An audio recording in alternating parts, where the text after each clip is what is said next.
A court in Germany has ruled the far-right Alternative for Germany party is a potential threat to democracy. This decision means the AfD can be classified as a suspected extremist group, allowing it to be placed under surveillance by domestic intelligence nationwide.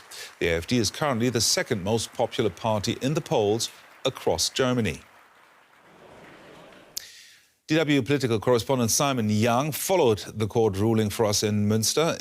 In Western Germany, he sent us this assessment of what that court ruling means.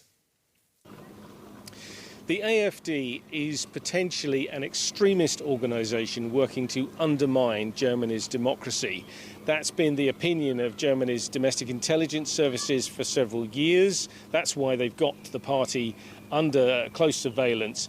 And that's a view that's been confirmed by this court decision here today. The judge said that comments by AfD politicians, for instance, describing migrants as second-class citizens, meant that the alarms were sounding loudly in Germany's democracy, and it's right, therefore, to look at whether closer scrutiny of the party is possible and whether further action is necessary. And what further action could that be? Well, the intelligence services could move finally to declare the AfD an extremist organisation, and that would have effect on their freedom of action. Some are even calling for a total ban of the party. Now that would take years, it would be complicated, and it would possibly play into the AfD's own narrative that, ironically enough, it somehow is the persecuted one, being persecuted by the German state, they say. And it would also be a dangerous thing to do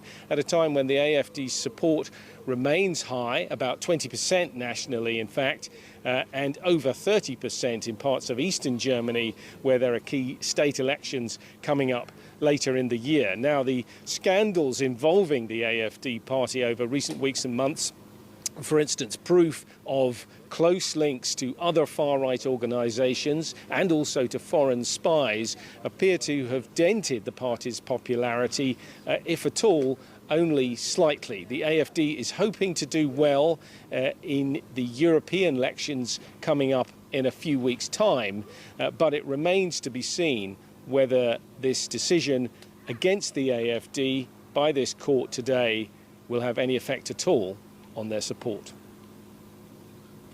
Our political correspondent Simon Young there reporting.